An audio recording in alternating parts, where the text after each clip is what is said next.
Hi everyone, this is Agent Lozen, and today I'm bringing you the winning tips and tricks to Mighty Morphin Power Rangers the movie on Super Nintendo Entertainment System. If you want to raise your high score, beat your friends, or take your game to the next level, then you've come to the right place. When the evil Lord Zed tries to take over Earth, 6 teenagers with attitudes are called upon by the wise sage Zordon to combat this threat. They've got a power and a force that you've never seen before. When the situation is dire, they've got the ability to morph and even up the score. No one can ever take them down. The power lies on their side. Go, go, Power Rangers!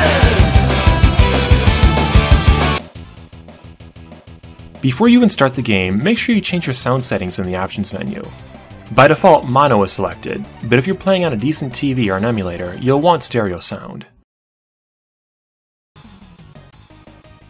You can pick your favorite ranger from the character select screen. For times like these, it's usually good advice to say, choose your character carefully, but it's really not needed here. Everyone is very similar, and if you don't like your pick, you're given the chance to change characters between levels. Like most games, Stage 1's layout is simple and forgiving. It'll give you a chance to get more comfortable with the gameplay. The Y button is your ranger's basic attack. It's usually a punch, but it varies with your character. Kimberly delivers a lethal, if not insulting, slap attack. Hold down and press the attack button for a low kick to open containers like this one. Most areas of this game will have 2 lanes you can fight in. Push the R button to switch between them. Enemies in a different lane can't hurt you unless they switch, and vice versa. Hold up when you attack to send a putty to the other lane. Occasionally, this will have a strategic use.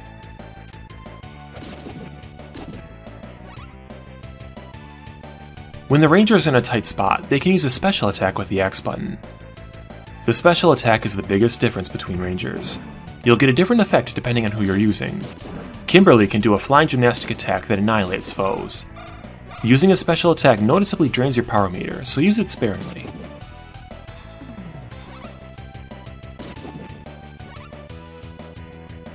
On the topic of the power meter, it gradually fills as you collect thunderbolts from fallen enemies. You can use it to fuel special attacks, but when it's full, it'll also allow your ranger to morph with the X button. Morphing increases your attack power and gives you access to a backflip with down and B. Unfortunately, it also kills your character's individuality. I kind of prefer being Kimberly over the Pink Ranger.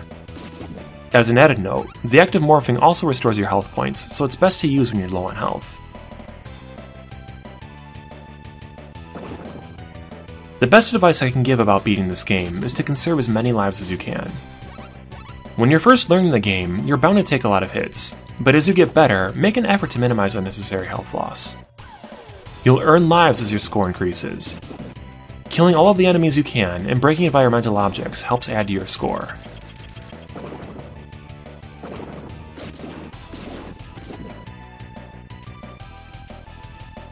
You'll meet an unmanned drone mini-boss halfway through the market. His attack pattern is easy to memorize. Hit him while he's briefly idle, and then change lanes when he fires his guns. After an attack, he'll change lanes and go idle again for more hits.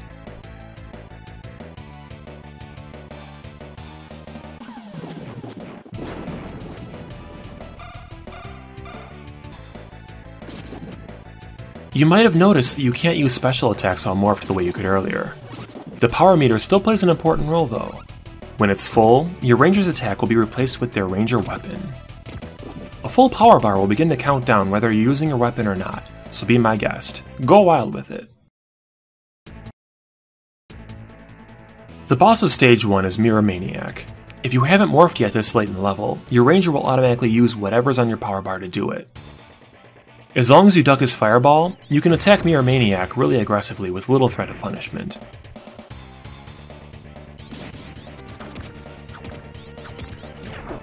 Kimberly's ranger weapon is a bow. Unfortunately, her arrows make it the weakest ranger weapon in the whole game. They're literally less powerful than her slaps, unmorphed. At any point while you're using your ranger weapon, press X to consume your remaining power bar in exchange for your ranger's unique screen nuke. The screen nuke deals great damage even against bosses, and its damage is the same no matter how little is left on your power bar. It makes the most sense to burn it just before the bar expires.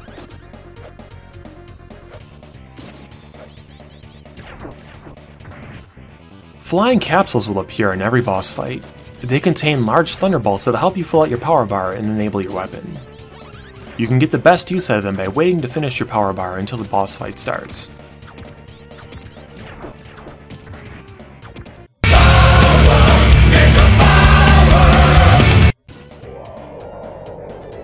After you beat the boss and finish the level, you're rewarded with a clear bonus. The points you get depend on your remaining life, remaining power, but most importantly, the time it took to beat the stage. Try to maximize these fields to earn more points towards that score-based 1-up. You'll get your first one at 30,000, and the second one comes at 100,000. Stage 2 takes place on an aircraft carrier. We'll use Tommy for a little variety. The jets flying overhead in this stage will push your ranger back if you're standing upright. Duck down and reduce the push, but beware that putties are also affected in the same way you are.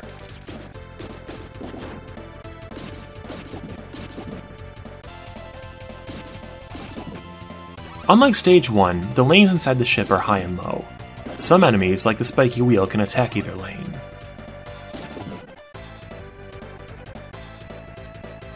At 2 different points of the ship interior, you'll be challenged to deal with the putty mortar team. If you're in ranger form already, you can cling to that overhead thing.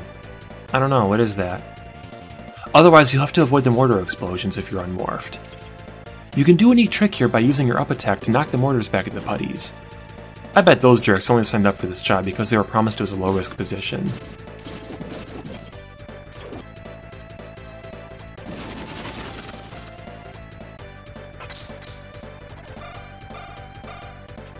The mortar team putties and handgun putties make me feel really uncomfortable. They're shooting at these teenagers that still go to high school with military-grade weapons. I wonder if Tommy's parents even know where he is right now. Has he told them that he's joined a cult, and that his leader's having him engage in combat with fully grown men armed with guns?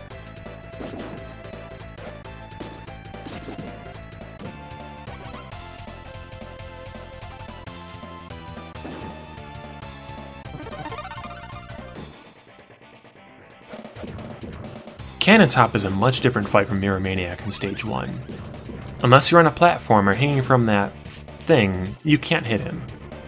The mortars that he fires can damage Tommy from the platform, but he's protected while hanging from that device. Honestly, what is that?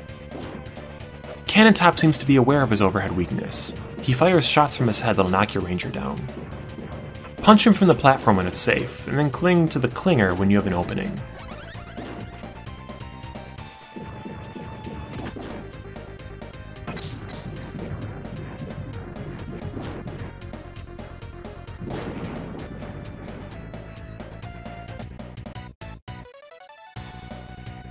For most of Stage 3, you're going to be on this sick Lord Zed themed snowboard. You'll face your share of putties, but the worst part about this stage are all the environmental hazards. The exclamation sign indicates obstacles in your path, and the alarm indicates a big instant death hole coming up.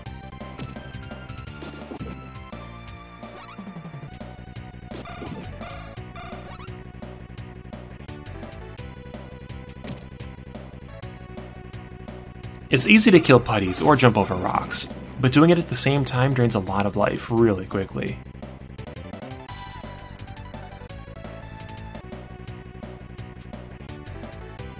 The water part of Stage 3 is a little easier, but still demands caution. Don't worry about collecting every last thunderbolt, it's rare that I ever get to the boss in ranger form. Just focus on jumping over rocks and killing putties. You might as well burn your power meter using your special move on putties. Aisha's butt bomb can wreck several putties at once. You know, every ranger's special move seems to reflect their interests. How did Aisha end up with a butt bomb?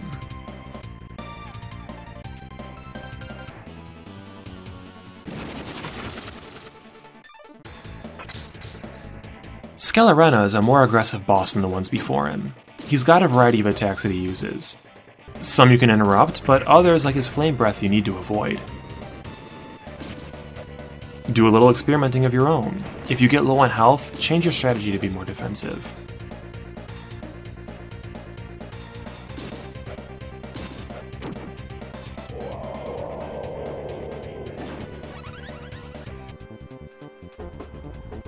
Punch the explosive tanks on Stage 4's train for a cool 1,000 points. Any enemies in the area will also be killed. This game depicts Billy as way more of a nerd than the TV show ever did. He's got these dorky punches that make me feel embarrassed to watch. What Billy lacks in brawn, he makes up for in brains. On his own time, he's cooked up improvised explosive devices. Hey putties, no hard feelings. Here, I made you a gift. What the fuck?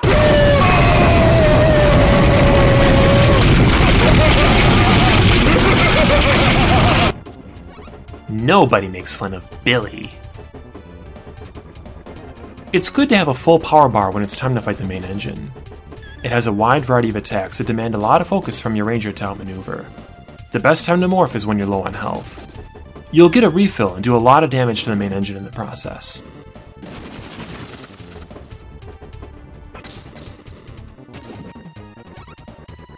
It pays to be patient with the minecart putties in the broken track part of the stage.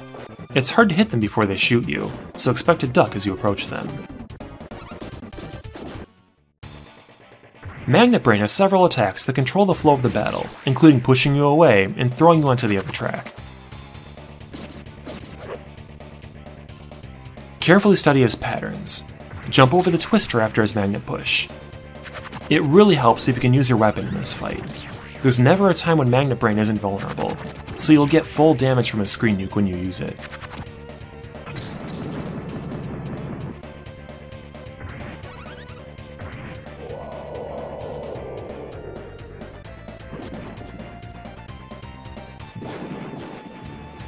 Nobody makes fun of Billy.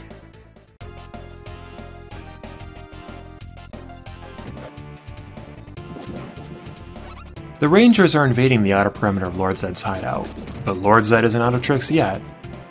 More bosses are waiting to challenge you, and I expect Ivan Ooze is waiting somewhere too, I guess? Not my problem, the rest is up to you. It's Morphin time! Which Ranger are you? Like equals Pretty Kimberly. Subscribe equals Cool Tommy. Doing both would result in a ripped, gender-confused Tommy with boobs. But ignore equals Billy while he's doing his coward punch. Thanks for watching, and I'll see you next time.